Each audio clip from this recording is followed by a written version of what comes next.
Infeksi saluran kemih berulang itu adalah kondisi di mana jika mengalami infeksi saluran kemih lebih dari 2 kali dalam waktu 6 bulan atau 4 kali dalam 1 tahun. Nah, untuk infeksi saluran kemih yang berulang ini akan mengganggu kualitas hidup pasien. Dan jika tidak ditangani dengan baik, infeksi saluran kemih itu dapat menginfeksi sampai ke ginjal, di mana akan mempengaruhi seluruh sistem dari peredaran darah tubuh manusia. Dan ini merupakan suatu kondisi yang disebut dengan sepsis dan tentunya akan memperburuk kondisi. Lalu untuk infeksi pada ginjal, resikonya adalah merusak fungsi ginjal, menurunkan fungsi parenkim ginjal, dan menurunkan fungsi ginjal untuk memfilter dari darah ataupun sisa-sisa racun yang harus dikeluarkan dari tubuh manusia. Lalu untuk bagaimana cara pencegahannya adalah dengan banyak minum air putih yang cukup, pastikan produksi urinnya banyak dengan warna yang bening atau jernih. Lalu jika memang memiliki keluhan, segera periksakan ke dokter terdekat dan juga melakukan pemeriksaan seperti tes urin ataupun pemeriksaan USG.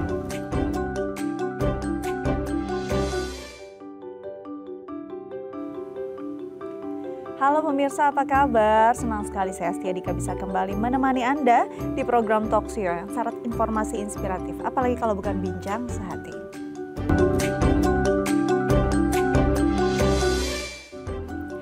Pemirsa bincang sehati, pernahkah Anda merasakan sepertinya tuh nyeri dan tidak nyaman di area perut bawah? Sering sekali BAK, buang air kecil, tapi rasanya tidak tuntas, bahkan mungkin panas, perih. Nah, hati-hati, mungkin aja ada infeksi di saluran kemih Anda. Ini akan menjadi topik kita hari ini. Tapi sebelum itu kita akan juga membahas beberapa mitos atau fakta seputar berkemih bersama dengan dokter saya hari ini, Dr. Kevin Anthony Glorious, SPU, spesialis urologi dari Brawijaya Hospital, Tangerang. Kita sapa terlebih dahulu dokter kita hari ini. Halo dok, apa kabar? Halo, kabar baik. Selamat pagi Kak Dika. Selamat datang di Bincang Sehati. Selamat pagi. Semangat pagi ya dok hari ini. Semangat pagi hari ini. Untuk kita bisa membagikan informasi. Nah hari ini kita bicara tentang berkemih dulu. Banyak hal yang mungkin masih salah kaprah kita pahami tentang bagaimana kita ke belakang untuk membuang air seni kita ya. Saya bahas satu persatu. Yang pertama adalah mitos atau fakta dok, kalau kurang cairan itu dapat menimbulkan batu pada saluran kemih. Benar atau tidak? Kalau untuk yang statement ini, itu adalah suatu fakta. Oke. Jadi dengan terjadinya kekurangan cairan atau bisa disebut dengan dehidrasi atau pada orang yang jarang untuk minum, terutama minum air putih, tentu akan menyebabkan terjadinya pengendapan dari urin pada saluran kemih kita. Tentunya pengendapan itu akan membentuk suatu kristal dan meningkatkan resiko untuk terjadinya suatu batu pada ginjal atau pada saluran kemih. Jadi ketika kita kurang cairan, urin yang ada di dalam itu mengendap karena isinya zat-zat tertentu juga. Betul. Kan ya dok ya. Betul. Bukan maksudnya butuh cairan lagi untuk bisa mengeluarkannya secara alami dan baik gitu. Kalau itu berkurang isinya akan mengental, mengendap dan mengkristal. Betul. Gitu. Jadi kristal itu adalah awal dari suatu pembentukan terjadinya batu. I see. Wah serem juga ya, ini hati-hati nih yang sering mungkin skip minumnya gitu ya. Betul. Nah kalau ini mungkin minum dulu nih, saya mau tahu. Minumnya nih minum yang kan banyak ya, air yang masuk ke dalam tubuh kita entah dari kuah sup, entah dari kopi, entah dari teh. Ini minum yang dimaksud harus berupa air putih bersih, pure gitu atau gimana dok? Ya, jadi untuk kebutuhan cairan untuk manusia dewasa normal kita butuh sekitar 2,5 sampai 3 liter per harinya. Dan itu yang disarankan adalah konsumsi untuk air putih atau air mineral. Ini yang harus digarisbawahi ya. Betul. Jangan bilang saya minum kok 5 gelas kopi semua sama teh semua ya. Jangan juga ya. Betul, air jangan putihnya juga digunakan juga untuk bisa paling nggak cleansing area kemih kita. Oke, selanjutnya adalah mitos atau fakta dok, kalau sedikit mengompol adalah tanda penuaan. Benar atau tidak sih? Kalau untuk yang ini fakta. Oh ya. Karena semakin usia lanjut dari seseorang, maka kemampuan kandung kemihnya untuk menampung jumlah urin tentu akan berkurang. Nah, selain itu ada juga kelemahan dari otot-otot kandung kemih dengan berlanjutnya usia, sehingga akan meningkatkan resiko untuk mudah mengompol, seperti itu. Ini mengompol dalam kondisi tidur, kan kita kalau identik mengompol dalam kondisi tidur ya, atau mungkin saja dalam beraktivitas tanpa sadar bisa mengompol? Bisa dalam pagi hari, siang hari atau malam hari, atau misalnya akan mengalami suatu kondisi di mana tidak mampu menahan berkemih. Jadi kalau kita biasanya bisa nahan berkemih, saat kita mengobrol seperti ini, kita bisa nahan mungkin sekitar 5-10 menit lagi baru ke kamar mandi. Tapi untuk pada orang-orang tertentu, mereka tidak bisa tahan. Dan terjadilah mengompol sebelum sampai ke kamar mandi. Seperti itu. Ini ditentukan oleh usia, makin tinggi usia gitu ya, makin banyak usianya akan makin potensial, atau bisa jadi loh usia yang 80 dengan 60 itu kemampuan menahan pipisnya lebih bagus mungkin yang 80 dibanding yang 60 tapi dengan pola hidup tertentu. Oke, jadi kalau untuk usia memang merupakan satu faktor resiko, tapi tentunya banyak resiko-resiko lain. Mungkin pada pasien yang memang mengalami kondisi lain seperti adanya infeksi pada saluran kemih ataupun mengalami batu pada saluran kemih, tentu pada pasien yang masih muda pun akan beresiko mengalami keluhan seperti ini. Maka sebaiknya jika memang ada keluhan mengompol yang sudah mengganggu aktivitas kita sehari-hari, sebaiknya kita periksakan, kita cek apakah ini merupakan suatu kelainan atau ini merupakan suatu hal yang fisiologis, seperti itu. Baik, jadi nggak cuma melulu karena usianya saja ya. Betul. Bisa juga karena lifestyle kita membuat organ tersebut tidak lagi berfungsi secara prima. Oke, selanjutnya adalah mitos atau fakta dok, kalau sering mengosongkan kandung kemih itu tidak baik. Berarti sering mengosongkan nih mungkin bentar-bentar pipis kali gitu ya dok ya, atau gimana dok? Kalau untuk yang ini bisa saya sebut setengah mitos, setengah fakta. Oke, boleh dijelaskan. Jadi kalau kita sering untuk buang air kecil sebenarnya baik. Karena kan artinya kita tidak membiarkan terjadinya pengendapan ataupun kita membiarkan urin dalam waktu lama di kandung kemih kita. Karena semakin lama kita membiarkan urin dalam kandung kemih, itu akan meningkatkan resiko terjadi infeksi saluran kemih. Tapi kalau kita terlalu sering juga untuk berkemih padahal belum ada sensasi berkemih, itu juga tidak baik. Karena nanti akan membuat kandung kemih kita kurang sensitif. Dengan volume urin yang sedikit sudah pengen berkemih, sudah ingin berkemih, nah seperti itu. Jadi saran saya, jika kita sudah dirasakan kita minum banyak lalu kita ingin berkemih, sebaiknya kita berkemih. Tapi jika memang belum ada rasa berkemih, tidak perlu terlalu cepat, seperti itu. Biasanya durasi yang normal adalah 2 jam. Nah ini menarik nih, ketika kita ingin berkemih itu kan sensitivitasnya memang sudah diatur secara alami ya. Betul. Ketika tongnya penuh dia akan ada rasa dan sensasi. Betul. Ada sebagian orang yang mungkin memang sering ke belakang rasanya ingin berkemih gitu. Tapi ketika dikeluarkan volumenya nggak gitu banyak. Ini masalah nggak sih dok? Atau sebenarnya sensitivitasnya saja yang terlalu reaktif? Kalau tadi seperti saya sebutkan, kalau misalnya kurang dari 1 jam sudah ingin berkemih, itu kan tentu akan mengganggu aktivitas. Mengganggu pekerjaan sehari-hari. Nah, kalau sudah seperti itu, saran saya sebaiknya kita lakukan pemeriksaan lanjut. Karena itu merupakan artinya ada sesuatu yang tidak normal pada kandung kemih kita. Takutnya ada something ya. Betul. Yang lebih mungkin membahayakan dari sekedar memang rasa ingin berkemih tadi. Betul. Oke, selanjutnya adalah mitos atau fakta kalau perempuan itu lebih rentan mengalami gangguan berkemih. Benar atau tidak dok? Kalau untuk ini fakta. Fakta, wow. Kenapa? Karena yang pertama dari panjang saluran berkemihnya untuk wanita itu lebih pendek daripada pria. Lalu yang kedua, area untuk berkemih pada wanita dia dekat dengan saluran pencernaan, yaitu di sini kita bisa bilang bagian anus ya. Nah, di mana bakteri yang banyak dari anus itu dia lebih mudah untuk berpindah ke saluran kemih. Dan penyebab utama dari infeksi saluran kemih adalah bakteri yang awalnya memang dari anus. Seperti itu. Jadi ini memang akhirnya jadi lebih potensial ke perempuan ya. Betul. Karena mungkin dari bentuk anatomisnya, lalu saluran lebih pendek dan memang sangat dekat karena bakteri bisa gampang berpindah. Betul. Makanya perlu ada cara istilahnya membersihkannya dengan baik gitu ya organ intim ya. Nanti kita bahas juga tuh dok ya di segmen selanjutnya. Oke. Mitos atau fakta kalau menahan kemih. Nah ini nih, soalnya sering banget ya kita melihat banyak banget orang laki-laki khususnya ya di usia 30-40 kayaknya udah punya gangguan ini. Jadi menahan pipis sering-sering itu bisa ada gangguan prostat, benar atau enggak sih dok? Mitos atau fakta? Kalau ini mitos. Oke, kenapa dok? Jadi kalau menahan pipis dia tidak akan berhubungan dengan kelainan pada prostat. Tapi dengan menahan pipis, balik lagi seperti tadi, dengan menahan pipis akan meningkatkan risiko terjadinya infeksi saluran kemih. Di mana infeksi saluran kemih, prostat kan termasuk dalam anatomi dari saluran kemih pada laki-laki. Sehingga dengan menahan kencing, menahan pipis itu akan membuat resiko infeksinya akan meningkat.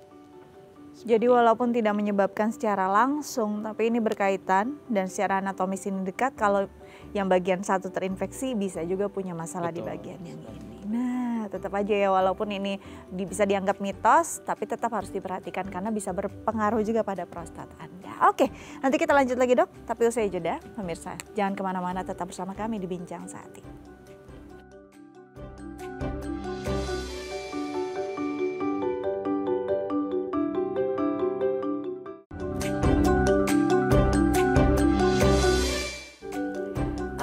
pemirsa, kembali lagi bersama kami di Bincang Sehati. Kita akan bahas topik utama kita tentang infeksi saluran kemih. Bagi pemirsa di rumah yang mungkin punya pertanyaan terkait tema kita hari ini, boleh menelpon kami di 0212903264 atau DM ke Instagram kami di @bincangsehati.itv. Kita lanjut lagi dengan dokter kita hari ini, Dr. Kevin Anthony Glorious, SPU, spesialis urologi dari Brawijaya Hospital Tangerang. Oke, dok, kalau kita bicara saluran kemih, mungkin banyak orang yang lebih familiar dengan ginjal gitu ya. Nah, si saluran kemih secara anatomis itu ada di mana posisinya sampai bisa mengeluarkan si kemih sendiri? Oke, jadi untuk saluran kemih sendiri itu memang dimulai dari ginjal. Dia berada di pinggang ya, pinggang kanan dan pinggang kiri, jadi ada dua. Lalu dia akan ada satu saluran yang akan mengalirkan urin dari ginjal ke kandung kemih. Itu namanya disebut dengan ureter. Nah, ureter ini dia seperti pipa dengan diameternya normalnya 5-7 mili. Jadi seperti pipa kecil, dia akan mengalirkan urin dari ginjal, lalu ureter sampai ke kandung kemih, lalu dari kandung kemih akan dikeluarkan untuk berkemih. Perbedaannya nanti untuk anatominya adalah pada laki-laki dan perempuan. Untuk saluran kemihnya kan saat mengeluarkan berkemih itu berbeda. Untuk laki-laki akan lebih panjang karena kan ada uretra namanya, itu untuk yang di dalam penis. Lalu untuk yang perempuan atau wanita lebih pendek seperti itu. Jadi saluran kemih dimulai dari ginjal dan diakhiri dengan berkemih yang di uretra tadi. Oke. Berarti dimulai dari ginjal. Berarti zat sebelum sampai masuk ke kandung kemih ini masuknya ke ginjal dulu. Betul. Gitu ya. Apa yang dibawa sangat berpengaruh pastinya. Betul. Walaupun panjang gitu ya. Nah, kalau kita bicara tentang zat yang dibawa ini bentuknya sudah jadi urin kah atau diprosesnya di kandung kemih? Untuk prosesnya sendiri itu di ginjal. Jadi semua cairan yang masuk dalam tubuh kita kan akan masuk melalui pembuluh darah. Di mana ginjal memiliki fungsi untuk menyaring atau memfilter mana yang dibutuhkan oleh tubuh, mana yang tidak. Nah, yang tidak dibutuhkan itulah yang akan dikeluarkan lewat berkemih kita. Jadi masuklah ke dalam kantungnya itu ya gitu. Betul. Ya dok ya. Nah, apa yang dimasuk ke sini nih tergantung apa yang dimasukkan lewat atas gitu. Makanya betul. Kadang sering beraroma juga ya dok ya. Betul, karena akan mempengaruhi apa yang kita konsumsi, apa yang kita minum, atau apa yang kita makan. Tentunya akan mempengaruhi terhadap produk akhirnya. Seperti itu. Oke. Nah, kalau dari sekian banyak kan minuman banyak banget ya dok ya. Nggak cuma air putih gitu kan. Memang yang jadi hal utama nih si air putih ini gitu. Nah, ketika masuklah lebih banyak misalnya kalau dalam satu hari kita masukkan air putihnya 1 liter saja, tapi minuman manisnya 1 liter lebih, ini akan berpengaruh nggak pada kepekatan atau mungkin hal-hal kerja ginjal jadi lebih berat atau gimana dok? Tentu akan berpengaruh karena di mana kebutuhan cairan saja untuk orang dewasa secara normal dengan berat lebih di atas 50 kg, itu dia akan membutuhkan sekitar 2,5 liter untuk per hari. Lalu jika kita memang minum air putihnya kurang dari 2,5 liter, tentu urin kita akan lebih pekat. Ditambah jika kita minum minuman dengan konsentrasinya yang pekat, tentunya akan menyebabkan urin menjadi semakin pekat dan kerja ginjal juga akan menjadi semakin lebih berat seperti itu. Ada tips nggak ketika seseorang di sini kayak coffee lovers tuh banyak banget ya dok ya, atau memang tea lovers. Nah, ini perlu ada treatment khusus nggak untuk dia balancing lah apa yang masuk ke ginjalnya? Apakah butuh berarti minum lebih banyak atau gimana dok? Kalau misalnya pada orang-orang yang memang rutin mengkonsumsi kopi atau teh, ya disarankan untuk kopi atau teh setelah mengkonsumsi zat tersebut atau minuman tersebut, ya kita minum air putih dengan jumlah yang lebih banyak dari kopi atau teh yang kita konsumsi. Seperti itu. Misalnya kopinya 1 cup, kita mungkin 1 gelas gitu ya. Lebih banyak daripada ya tadi zat yang lebih pekat. Betul, kalau bisa jika misalnya minum kopinya 1 cangkir, nah kita minum air putihnya 2-3 cangkir lebih banyak, seperti itu. Kalau kita sudah masuk nih konsumsinya, berarti kan harus dibuang ya dok ya. Nah, pembuangannya ini berapa sih intensitas kita berkemih gitu ya, atau buang air kecil yang normal dalam 1 hari? Itu biasanya setiap orang apakah berbeda-beda atau memang ada SOP-nya? Sebenarnya kita melihat dari yang masuk inputnya seberapa banyak cairan yang kita konsumsi, lalu yang sebaiknya memang kita mengukur ya berapa jumlah cairan yang keluar atau outputnya. Yang diharapkan adalah untuk input dan outputnya adalah tidak lebih dari 20% perbedaannya. Jadi kalau misalnya terlalu banyak output, inputnya lebih sedikit kan artinya pasien mengalami dehidrasi. Tapi jika inputnya banyak tapi outputnya juga tidak adekuat, artinya kan ada masalah di mana fungsi ginjal mungkin tidak melakukan proses penyaringan untuk membentuk urin. Seperti itu. Kalau untuk frekuensi berkemih yang normal, mungkin bisa dilihat setiap 2-3 jam sekali pada pagi atau siang hari ya. Kalau malam hari yang normal ya pada saat tidur hanya 1 kali saat terbangun di pagi harinya. Lalu untuk jumlahnya seperti tadi bisa dilihat mungkin berkisar pada 250 sampai 300 cc setiap berkemihnya. Oke, 2 sampai 3 jam sekali saat tidur, normalnya 1 kali saja ya. Satu kali saat terbangun. Tidak bangun-bangun terus gitu ya. Betul. Oke, sebelum kita lanjut sudah ada penelpon yang ingin berkonsultasi, kita sapa terlebih dahulu ya. Baik, halo, dengan siapa di mana? Arifin Tioritno ya, Matraman. Oke, Pak Arifin di Matraman. Silakan Pak, pertanyaannya. Saya mau tanya, saya ini usia 81 tahun. Setiap hari itu kalau mau tidur 1-2 jam harus mesti ngencing. Jadi bisa 5 kali. Jadi tidur saya terganggu. Harus gimana ya? Baik.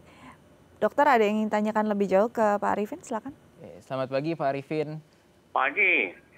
Untuk saat ini Pak Arifin apakah ada mengalami keluhan lain untuk berkemihnya? Seperti sulit berkemih atau harus menunggu waktu sesaat untuk berkemih?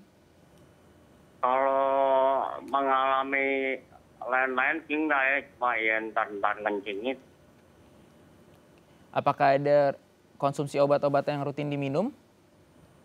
Saya? Ya Pak. Oh, minum ya banyak, pengencer, darah tinggi, terus kolesterol, terus obat kanker. Oh, oke. Obat kanker apa Pak kalau yang dialami saat ini? Agriso. Kanker apa Pak? Sorry. Agriso. Akriso. Oke. Ya. Oke. Baik. Cukup dok? Lalu untuk prostatnya sendiri apakah Bapak pernah mengalami pemeriksaan USG sebelumnya? Oh dulu pernah, tapi nggak ada masalahnya, prostat ya masih ya ada sedikit tapi normal untuk bilang. Sempat ada keluhan keluar berkemihnya keluar darah Pak atau keluar batu? Oh nggak ada. Baik. Oke Pak Arifin. Terima kasih Pak Arifin. Ini saya make sure lagi usianya 81 betul ya Pak ya? Ya betul. Baik, kita akan coba jawab Pak Arifin. Silakan tetap menonton Bincang Sehati. Baik, dok ini usia 81, Pak Arifin memang ada kondisi hipertensi tadi ya, harus minum pengencer darah, plus juga ada kanker. Nah, apa yang mungkin bisa dokter sampaikan nih untuk keluhannya yang karena jadi keganggu tidurnya 5 kali dalam satu malam dalam siklus tidur, gimana dok? Jadi kalau lihat dari keluhannya, ini pasien mengalami keluhan BAK yang sering pada malam hari, itu biasa kita sebut dengan nokturia. Itu kondisi di mana adanya frekuensi berkemih yang meningkat pada malam hari, mungkin lebih dari 2-3 kali atau lebih, dan ini mengganggu untuk jam waktu tidur, tentu akan mengganggu kualitas hidup. Pada usia 81 tahun, laki-laki paling sering mengalami pembesaran pada organ prostat, seperti itu. Dengan pembesaran organ prostat, salah satu gejalanya adalah di mana untuk mengosongkan kandung kemih akan lebih sulit. Jadi akan ada sisa-sisa residu urin yang tertahan di kandung kemih.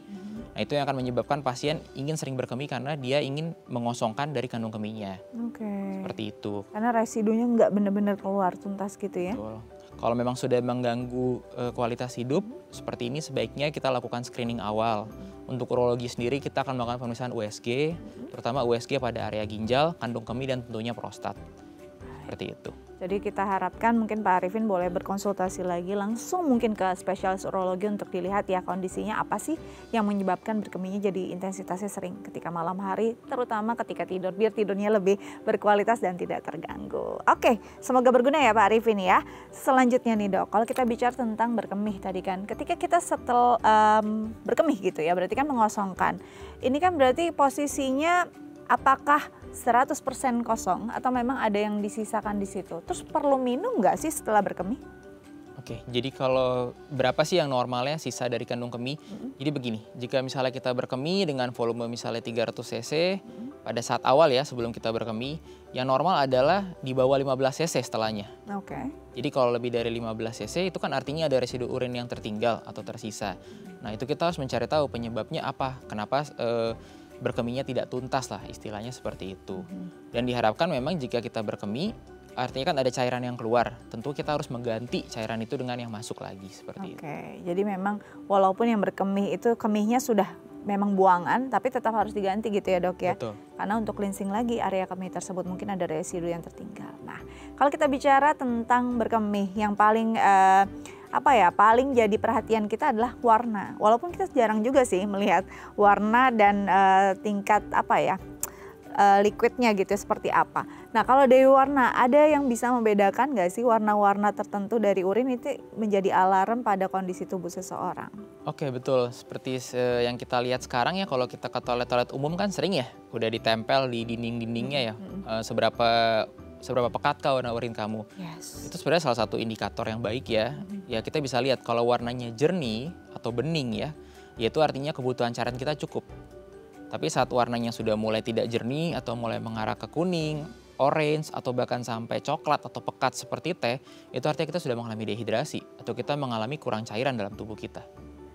Jadi itu ya? merupakan indikator yang paling mudah adalah dengan melihat dari warna urin kita. Dari bening sampai bisa ada yang coklat gitu ya. Ini udah tanda-tanda sebenarnya kalau dalam kondisi dehidrasi itu orang sebenarnya udah mulai rasa sebenarnya kan ya dok ya. Betul. Nah kalau jangan sampai di titik yang dehidrasi tadi. Kalau dari tekstur kekentalan bahkan mungkin ada yang berbusa, ini gimana dok? Apakah ada pengaruhnya juga? Nah ini menarik ya, kalau untuk yang soal berbusa sering ditanyakan oleh pasien, kencing saya berbusa apakah ini bahaya atau tidak. Sebenarnya kalau dari menurut kita untuk berbusa itu memang bisa menjadi suatu tanda adanya kelainan pada saluran kemih. Tapi bukan berarti kalau berbusa itu pasti ada kelainan, belum tentu. Karena bisa saja busa itu memang suatu hal yang wajar. Karena itu memang merupakan turbulensi saat aliran kemih keluar. Dengan aliran kemih yang kuat atau kencang pancarannya, tentu akan membuat turbulensi menjadinya ada udara atau busa. Tapi memang pada pasien-pasien yang mengalami kelainan pada ginjal atau mengalami masalah seperti masalah penyaringan pada protein di ginjal, itu salah satu tandanya adalah kencing berbusa, seperti itu. Oke, jadi coba lebih mengenal deh kemih kita seperti apa ya dok ya. Karena jarang mungkin kita melihat lagi langsung flash aja, nggak lihat juga warnanya, mungkin kekentalannya atau mungkin tekstur seperti apa. Betul. Nanti kita lanjut lagi, tapi saya jeda. Pemirsa jangan kemana-mana, tetap bersama kami di Bincang Sehati.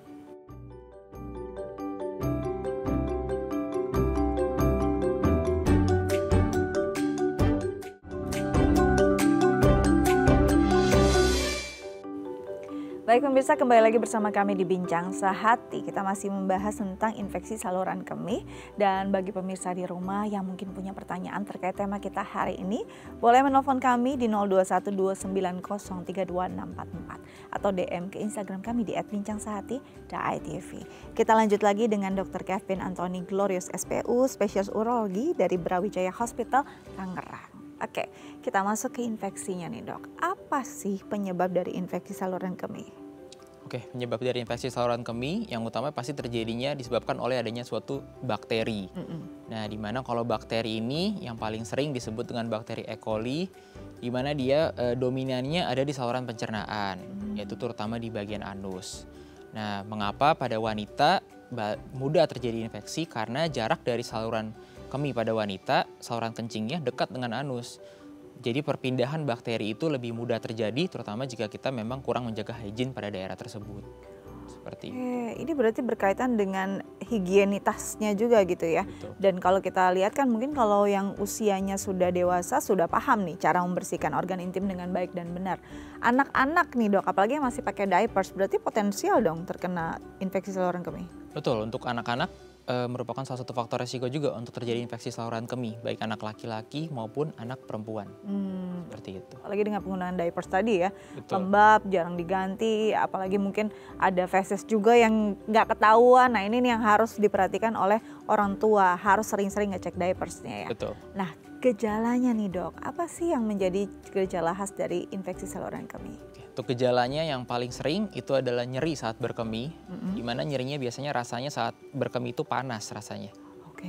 Lalu yang kedua, kalau dalam bentuk beratnya mungkin bisa BAK-nya berdarah atau merah warna urinnya. Lalu jika tambah berat juga bisa diikuti dengan keluhan sistemik seperti demam. Seperti itu. Oke, jadi bisa ada demam ketika berkemih, rasanya perih, panas, dan ada darah di sana. Darahnya bisa macam-macam bentuknya juga ya dok ya? Biasanya urinnya berwarna merah. Urinnya pekat berwarna seperti merah. teh. Oke. Lalu di situ juga ada rasa tidak nyaman di perut. Perut bagian mana dok yang biasanya khas akan rasa demikian? Kalau yang khas untuk infeksi kandung kemih, itu dia berada di perut bagian bawah. Lalu biasa juga diikuti dengan keluhan sering berkemih. Jadi bisa setiap setengah jam sekali atau kurang dari 1 jam sudah ingin berkemih. Dan rasanya nyeri setiap berkemih. Nah itu bisa jadi tanda-tanda mengalami infeksi saluran kemih. Nah, ini rasanya ketika berkemih, itu kan udah sakit banget pasti ya. Rasanya tuntas atau tidak dok? Biasanya suka diikuti dengan rasa tidak tuntas yang biasa sering kita sebut dengan anyang-anyangan ya. Betul. Nah itu bisa jadi tanda juga mengalami infeksi saluran kemih. Nah, untuk ketika gejala-gejala khas ini timbul gitu ya, kadang-kadang mungkin di posisi tengah malam lagi, kan kita nggak tahu kapan infeksi itu bisa muncul gitu kan ya dok ya. Ada nggak ya hal yang bisa dilakukan pertama kali? Apakah dengan minum air putih akan membantu atau seperti apa dok? Betul, pertolongan pertama adalah dengan minum air putih dengan jumlah yang banyak. Sehingga kita akan ingin berkemih, di mana dengan jumlah urin yang banyak, dengan berkemih dia akan berusaha untuk membantu membersihkan saluran kemih tersebut. Seperti itu. Itu mungkin merupakan langkah awal yang bisa dilakukan. Oke. Jadi seperti banyak minum air putih, lalu jangan menahan berkemih, jangan nahan pipis, lalu segera periksakan ke dokter jika memang keluhan tidak membaik. Jadi hal yang pertama bisa dilakukan ketika ada gejala-gejala khas dari infeksi saluran kemih tadi, mungkin bisa minum air putih yang banyak dulu ya. Nah banyak ini kan nggak tahu nih kuantitasnya sebenarnya ada nggak? Apakah setiap 1 jam dia minum 1 gelas atau seperti apa dok? Kita bisa lihat dari produksi urin ya, dari pipis kita seperti apa. Jika warnanya sudah mulai jernih, sudah mulai bening, artinya baik, minum kita cukup. Tapi saat warnanya masih kuning atau cenderung orange atau pekat, nah itu artinya kita butuh minum lebih banyak. Nah ini ketika kita minum sudah lumayan banyak tapi rasanya belum membaik, berarti kan sudah mulai harus ke rumah sakit atau vaskes tertentu dengan dokter yang memang mumpuni untuk melihat di bagian ini. Pemeriksaannya apa sih dok? Kan orang takutnya ketika itu terjadinya di organ dalam. Oke, untuk pemeriksaan yang biasa kita lakukan selain pemeriksaan fisik, untuk pemeriksaan tambahannya adalah kita bisa melakukan pemeriksaan USG, yaitu USG pada area ginjal dan kandung kemih untuk melihat apakah ada tanda-tanda infeksi atau ada hal lain seperti apakah ada batu pada saluran kemih ataukah ada benda asing. Nah, apakah ada penebalan pada dinding kandung kemihnya, itu kita bisa lihat dari USG. Lalu untuk pemeriksaan lain yang mungkin bisa dilakukan adalah dengan memeriksakan urin. Lakukan pemeriksaan urin di laboratorium untuk lihat apakah ada bakteri, apakah ada sel darah putih ataupun sel darah merah pada urin kita. Oke, berarti yang paling mudah tadi memeriksakan urin ada kandungan apa di sana. Setelah itu di USG untuk melihat ada beberapa hal yang jadi concern gitu ya. Pertama tadi ada batu. Nah ini batu berarti orang kan identik batu itu di ginjal gitu ya dok ya. Ini batu di saluran kemih memang bisa terbentuk juga dan karena apa? Oke, jadi kalau disebut batu saluran kemih itu sebenarnya batunya berawal dari ginjal. Karena batu itu terbentuknya di ginjal.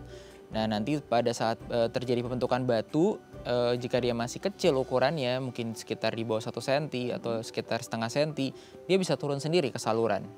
Ke saluran dari ginjal ke kandung kemih ada saluran yang panjangnya 25 cm, disebut ureter. Nah jika dia bisa turun melewati saluran yang ukurannya 5 mili itu, dia akan sampai ke kandung kemih. Nah jika dia bisa melewati itu, mungkin dia bisa keluar sendiri untuk batunya. Tapi jika dia tidak keluar, dia akan berada di kandung kemih kita atau berada di saluran. Nah itu akan meningkatkan resiko terjadi infeksi, seperti itu. Oke, jadi sebenarnya ya asal muasalnya dari ginjal juga turun ke kandung kemih gitu ya. Nah ini tidak terasa mungkin ya ketika karena posisinya masih kecil gitu ya. Betul. Dari ginjal turun ke kandung kemih. Nah ketika posisinya tadinya dari ginjal ke kandung kemih, tapi diam di sana nggak langsung keluar, ini bisa jadi ada pembesaran, berarti ada proses pembesaran di kandung kemih karena misalnya kita kurang minum dan segala macam. Betul, dengan kita kurang minum maka kristalisasinya akan berlanjut. Nah tentunya batunya mungkin akan semakin besar. Dengan batu yang semakin besar ya kelainan yang dirasakan, keluhan juga akan memberat. Mungkin infeksinya berulang atau infeksinya tidak membaik, atau frekuensi untuk berkemihnya menjadi lebih sering, atau sampai ke keluhan berat seperti urin yang menjadi keruh ataupun sampai demam seperti itu. Oke, dok kalau kita bicara tadi dokter juga bilang tidak hanya akan ada batu atau mungkin ada benda asing lain. Nah benda asing lain ini maksudnya apa dok? Benda asing lain ini yang saya maksud mungkin lebih ke arah adanya pertumbuhan dari jaringan atau seperti tumor, seperti itu. Jadi bisa saja kondisinya ada tumor di sana. Betul. Ini bisa terjadi karena infeksi yang tidak disembuhkan dengan tuntas nggak? Betul, infeksi yang tidak disembuhkan dengan tuntas atau adanya batu pada saluran kemih yang dalam jangka waktu lama ya, jangka waktu kronik mungkin dalam jangka waktu lebih dari 1 tahun, 2 tahun atau sampai 5 tahun yang tidak ditangani, itu akan membuat terjadinya perubahan pada dinding saluran kemih kita. Dan akan perubahan inilah yang ditakutkan akan menjadi suatu keganasan seperti itu. Aduh, padahal sesimpel kurang minum tadinya ya dok ya, atau nggak membersihkan dengan baik dan benar bisa sampai ada keganasan. Oke, nanti kita lanjut lagi tapi saya jeda ya dok ya. Pemirsa jangan kemana-mana, tetap bersama kami di Bincang Sehati.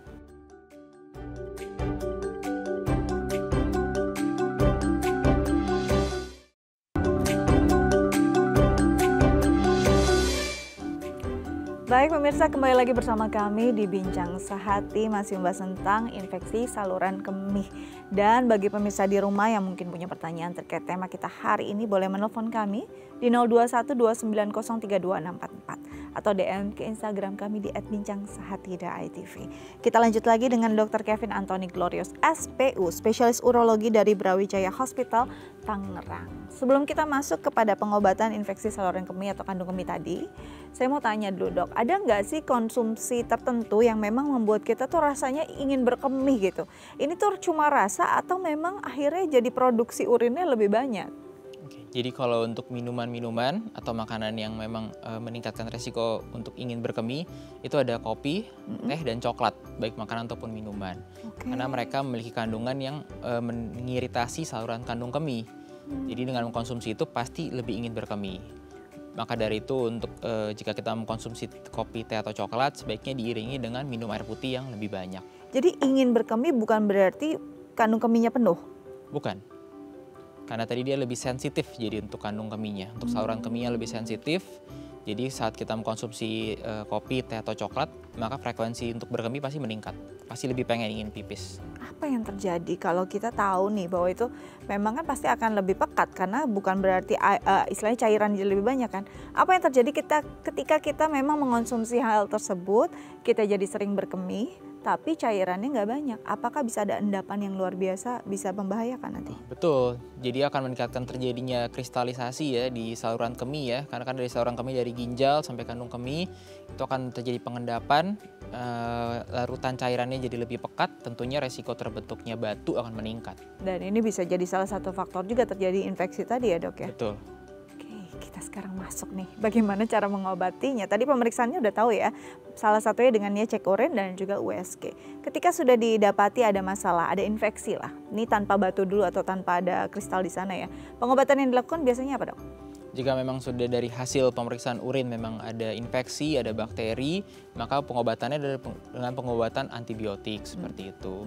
Untuk hal ini maka untuk durasinya tergantung dari keparahan penyakitnya seperti apa. Biasanya akan mengkonsumsi sebanyak 3-5 hari. 3-5 hari. Tapi kalau tingkat keparahannya cukup tinggi bisa lebih dari itu? Betul. Nah, permasalahannya nih yang jadi masalah dan penyakit kita ya. Ketika rasanya udah enakan, obatnya stop padahal ada antibiotik. Apa yang akan terjadi ketika kita stop antibiotik dan kondisinya mungkin belum sampai yang harus dihabiskan gitu? Oke, kalau pada kasus infeksi saluran kemih dengan menstop antibiotik sebelum waktunya tentu akan meningkatkan terjadi resistensi dari bakteri tersebut. Jadi saat kita akan berikan antibiotik yang sama, resistensinya meningkat. Jadi tidak akan terjadi respon yang baik seperti itu. Lalu yang kedua, pada infeksi saluran kemih ini punya resiko tinggi untuk berulang atau rekuren kita sebutnya. Jadi kalau kita melakukan suatu pengobatan tidak tuntas, tentu resiko rekurennya atau berulangnya akan semakin tinggi. Seperti itu. Ini kalau sampai resisten berarti dengan obat sama ketika kambuh bisa jadi nggak sembuh gitu ya dok ya? Betul. Oke. Nah dok, kalau kita bicara tentang resisten pada obat, apalagi yang di saluran kemih, berarti kan dosisnya harus naik dong dok. Kita berarti harus mengingat nggak obat sebelumnya? Memang diharapkan untuk tahu ya riwayat pengobatan sebelumnya itu obat apa, dengan dosis berapa. Biasanya jika terjadi resistensi bukan meningkatkan dosis, tapi kita harus mengganti dengan golongan yang lain. Jadi dengan jenis yang lain yang mungkin lebih kuat lagi gitu ya dok? Betul. Wah ini kalau sampai kita sering sekali tidak menghabiskan antibiotik, sampai semua jenis sudah dicoba, ngeri juga ya dok ya? Betul. Nah kalau sudah ada bagian-bagian yang tadi ada mungkin jadinya ada batu atau ada kristal, apakah ini masih bisa disembuhkan dengan obat? Kalau memang sudah ada penyulit yang lain seperti terbentuknya batu, maka kita harus mengatasi batunya tersebut. Kalau kita hanya mengatasi infeksinya, pasti infeksinya akan berulang karena sumbernya batu tersebut masih ada. Dengan adanya batu kan adanya benda asing, tentunya itu akan meningkatkan resiko terbentuknya bakteri di tempat itu. Nah kalau seperti itu kita harus melakukan treatment untuk batunya. Nah ini yang paling takut kan, orang tuh kalau ada treatment tertentu harus mungkin ada bukaan nggak ya, ada tindakan invasif nggak ya. Nah apakah ini bisa dilakukan dengan minim tindakan invasif? Kalau untuk urologi saat ini memang kita melakukan tindakannya dengan minimal invasif, kita melakukan operasi yang tanpa sayatan, tanpa luka operasi. Tapi tergantung dari lokasi batunya di mana, maksudnya apakah dia di ginjal, apakah dia di saluran, atau dia di kandung kemih. Lalu bergantung juga pada bentuk anatomis dari pasien dan juga ukuran batunya sendiri. Jika memang bisa ditangani secara minimal invasif, pasti kita akan melakukan tindakan tersebut. Nah tindakan ini tuh kalau mungkin bisa dijelaskan secara sederhana, berarti alatnya dimasukkan lalu dihancurkan begitu? Betul, jadi seperti operasi endoskopi, jadi ada suatu alat seperti alat teropong yang akan dimasukkan dari saluran kemih kita. Ini posisinya di kamar operasi ya, pasien dibius jadinya. Nanti kita bisa lihat di layar, di monitor dari kandung kemih apakah ada masalah, bentuk kandung kemihnya bagaimana, apakah ada batu. Lalu kita bisa masuk ke saluran, bahkan kita bisa masuk sampai ke ruang dalam ginjal dengan alat ini. Jika nanti ada batu, maka kita akan pecahkan batunya. Ya biasa kita bisa metode pemecahnya banyak, salah satunya adalah dengan tindakan dengan laser. Nah pecahannya ini dok, kemana? Dikeluarkannya lewat apa? Apakah dibersihkan langsung di saat tindakan itu terjadi atau gimana? Pecahannya bisa langsung kita ambil juga dengan alat kita, atau jika dia sudah dipecahkan kecil dengan ukuran kurang dari 3 mili, maka dia akan keluar sendiri saat kita berkemih. Akan sakit nggak ketika mengeluarkan istilahnya residu-residu dari pecahan tersebut? Tidak, dengan konsumsi cairan yang banyak, maka urin kita akan membantu untuk mengeluarkan sisa-sisa batu tersebut. Oke, jadi memang harus dibantu juga dari kitanya lifestyle-nya ya dok ya. Betul. Berarti ketika setelah pasca ditindak gitu ya, itu harus ada mungkin standar minum tertentu tidak untuk bisa membantu memang sisa-sisa dari pecahan batu tersebut keluar dengan baik. Untuk standar minumnya tentu dengan melihat produksi urinnya ya, kita bisa lihat dari warnanya, jika dia masih kuning artinya masih kurang, sampai produksi urin itu berwarna jernih atau bening. Lalu untuk kebutuhan cairannya sendiri mungkin bisa minum sebanyak 2,5 sampai 3 liter dalam satu hari untuk membantu produksi urin yang banyak. Oke, jadi memang harus kita juga yang berusaha, nggak cuma ya udah pasrah saja biar dokter yang menyembuhkan, nggak juga ya. Apalagi ini kondisinya memang perlu recovery yang cukup berkelanjutan. Oke, sebelum kita lanjut ada pertanyaan dari pemirsa di Instagram, saya bacakan ya dok ya. Dari @dira, pertanyaannya, dok saya sudah beberapa hari mengalami anyang-anyangan. Meski sudah banyak minum air putih, kadang-kadang ada rasa sakit atau panas saat buang air kecil. Saya khawatir ini bisa jadi infeksi saluran kemih atau masalah lainnya. Apa sebaiknya yang saya lakukan? Oke, ini dari Mbak Dira. Jadi memang anyang-anyangan sudah beberapa hari, sudah minum air putih banyak tapi masih rasanya nggak nyaman. Apa yang harus dilakukan oleh Mbak Dira? Kalau menurut saya karena sudah beberapa hari, keluhan juga tidak membaik dengan minum air putih banyak, mungkin bisa lakukan screening awal, itu melakukan pemeriksaan urin tadi. Di laboratorium, periksa urin lengkap untuk melihat apakah ada kelainan pada hasil urinnya, apakah ada bakteri, ada sel darah putih atau tidak. Baru bisa ditindaklanjuti dengan melakukan pemeriksaan ke dokter, spesialis urologi atau ke dokter. Oke, jadi Mbak Dira boleh nih langsung datang ke fasilitas kesehatan, ke rumah sakit ataupun ke klinik yang memang dokternya mumpuni untuk bisa menangani masalah ini. Ini bisa dilihat langsung ya dok ya dengan pemeriksaan-pemeriksaan menunjang tadi. Betul. Takutnya memang ada infeksi yang didiamkan berkepanjangan malah jadi ada perburukan atau keganasan tertentu. Boleh langsung dicoba ya Mbak Dira ya, semoga cepat sembuh. Oke. Dok, kalau kita bicara tentang tadi apa yang dialami mungkin salah satunya dari Mbak Dira ini banyak kok sebenarnya orang yang sudah merasakan ketidaknyamanan ketika berkemih tapi didiamkan. Bahayanya akan seperti apa sih dok? Bahayanya tentunya pertama adalah infeksinya yang tadinya ringan bisa menjadi berat. Lalu yang kedua, infeksi itu kan dia sifatnya awalnya lokal ya di saluran kemih. Jika dia tidak ditangani dengan baik, dia bisa menjadi sistemik, jadi dia bisa ke seluruh tubuh masuk lewat peredaran darah dan itu tentunya akan memperburuk kondisi pasien. Lalu yang ketiga, jika dibiarkan terus ya dia akan mengganggu fungsi dari organ-organ saluran kemih, terutama ginjal. Jika mengalami infeksi pada ginjal, tentu fungsi ginjal akan menurun ke depannya. Nah ini kalau fungsi ginjal terus menurun yang bisa berujung pada cuci darah juga jadinya ya dok ya? Betul.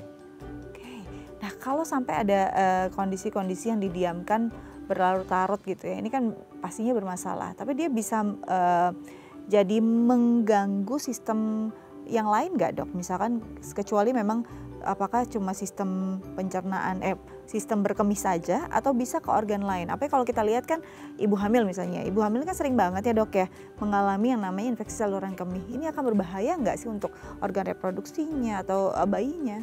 Tuh, pada kondisi-kondisi ibu hamil yang mengalami infeksi saluran kemih itu bisa meningkatkan resiko terjadinya kontraksi yang prematur atau persalinan prematur. Kenapa bisa terjadi demikian?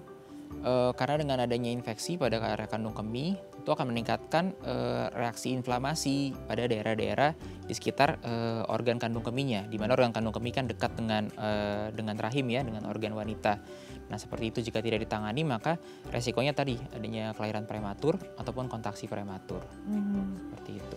Apalagi mungkin kelembapan area intim juga berbeda ya ketika adanya kondisi kehamilan begitu ya. Betul. Nah kalau di perempuan sendiri kan banyak nih dok, maksudnya fase-fase tertentu yang akan membuat mungkin kelembapan di area atau organ intim akan berbeda gitu. Mungkin tadi kehamilan, ada juga saat menstruasi. Nah ini nih masa-masa itu, fase-fase itu akan jadi lebih potensial nggak akan terjadinya infeksi saluran kemih? Betul, jadi lebih potensial, terutama pada saat hamil, tadi saat menstruasi, ataupun pada perempuan usia lanjut yang sudah mengalami menopause. Seperti itu, karena akan terjadi penurunan dari hormon estrogen pada wanita usia lanjut, sehingga untuk otot-otot pada sekitar daerah kandung kemihnya dan daerah saluran pipisnya, itu dia lebih atrofi, dia lebih kecil.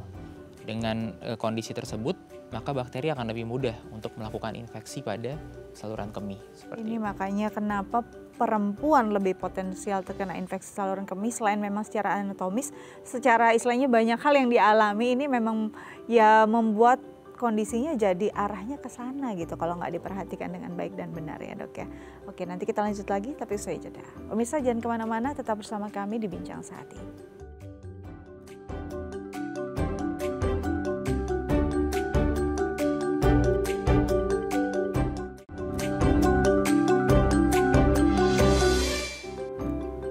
Ya pemirsa, kembali lagi bersama kami di Bincang Sehati. Kita masih membahas infeksi kandung kemih, dan bagi pemirsa di rumah yang mungkin punya pertanyaan terkait tema kita hari ini boleh menelpon kami di 021-2903-2644 atau DM ke Instagram kami di @bincangsehati.itv.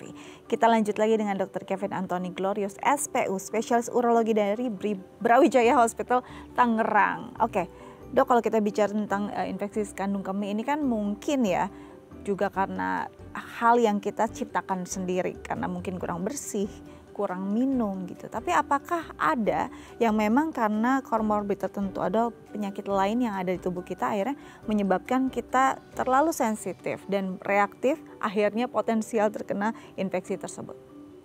Oke, kalau untuk penyakit lain yang bisa terjadi, kalau dari saluran kemih sendiri seperti tadi disebutkan, kalau misalnya memang mengalami ada kondisi batu pada saluran kemih. Karena batunya. Betul. Atau yang kedua, adanya kondisi di mana kandung kemih itu lebih sensitif. Jadi lebih sensitif itu dalam artian pada saat orang normal mungkin bisa ingin berkemih di fase saat urinnya sudah banyak, mungkin sekitar 300 cc, kandung kemihnya terisi, dia ingin pipis. Tapi pada beberapa orang mungkin pada saat baru pengisian 50-100 cc sudah ingin pipis, itu disebut dengan overactive bladder. Lalu untuk kondisi lain ya mungkin pada orang dengan usia lanjut ya, lalu pada orang dengan wanita saat hamil, ataupun pada orang-orang yang memiliki penyakit sistemik seperti diabetes mellitus atau kencing manis. Itu dapat meningkatkan resiko terjadi infeksi saluran kemih. Oke, jadi ada penyakit-penyakit tertentu, kondisi-kondisi tertentu yang bisa membuat kondisi ini jadi lebih mungkin terjadi gitu ya dok ya. Nah kalau kita lihat lagi kan tingkat utama yang memang harus dijaga kebersihan nih dok. Nah kebersihannya ini kan orang-orang caranya beda-beda. Ada yang cukup dengan air, ada yang dengan zat tertentu, terutama untuk di wanita. Apakah penggunaan zat tertentu atau istilahnya pembersih kewanitaan yang memang banyak ada di pasaran ini akan membantu atau justru membuat sensitivitasnya lebih tinggi? Jadi kalau untuk pada wanita yang diharapkan atau disarankan adalah membersihkan cukup dengan air bersih yang mengalir. Atau jika ingin ditambahkan dengan sabun mandi biasa. Oh iya. Seperti itu. Kalau untuk penggunaan untuk sabun khusus pembersih pada organ wanita, pada saat infeksi saya sarankan untuk dihindari dahulu. Karena itu dapat mengubah bakteri atau flora normal yang ada di sekitar area saluran kemih seperti itu. Oke, justru salah ketika menggunakan, banyak orang mungkin udah nih lagi infeksi pakai antiseptik dan segala macam, ini justru akan membahayakan ya dok ya? Betul. Oke, jadi memang perlu diperhatikan. Untuk suhu air, hangat, dingin ini apakah berpengaruh? Untuk suhu air tidak berpengaruh. Baik air dingin maupun air hangat tidak berpengaruh untuk meningkatkan resiko terjadinya infeksi. Yang baik adalah air yang mengalir dan air yang bersih seperti itu. Air mengalir dan air yang bersih, ini yang paling penting ya dok ya. Oke, ketika kita sudah melakukan pengobatan, tuntas lah misalkan. Habis kok saya antibiotiknya, kok bisa sih dok akhirnya berulang lagi, kenapa dok? Nah, kalau untuk infeksi saluran kemih sendiri memang memiliki resiko terjadinya rekurensi atau berulang. Kita sebut berulang jika misalnya dia mengalami 2 kali dalam waktu 6 bulan atau dalam setahun lebih dari 3 kali. Nah, untuk faktor-faktornya sendiri banyak. Bisa jadi dari lifestyle-nya sendiri, mungkin kurang minum air putihnya masih belum banyak, lalu sering menahan berkemih, ataupun dari hygiene yang kurang baik seperti itu. Nah, kalau dari faktor dari kandung kemih dan obatnya sendiri, mungkin bisa terjadi resistensi dari antibiotik, seperti itu juga bisa. Ketika kambuh lagi dok, kondisinya akan lebih parah nggak dari yang pertama atau gimana? Untuk kekambuhan sendiri bisa lebih parah atau bisa cenderung sama aja, tapi yang pasti akan mengganggu kualitas hidup pasien, itu yang lebih dikeluhkan sebenarnya. Apalagi kalau kondisinya memang terjadi pada lansia gitu ya dok ya. Ini akan lebih parah lagi karena tanpa itu saja mereka udah terganggu dengan sering berkemih, apalagi ada infeksi. Dan akan juga mengganggu banyak hal ya dok ya.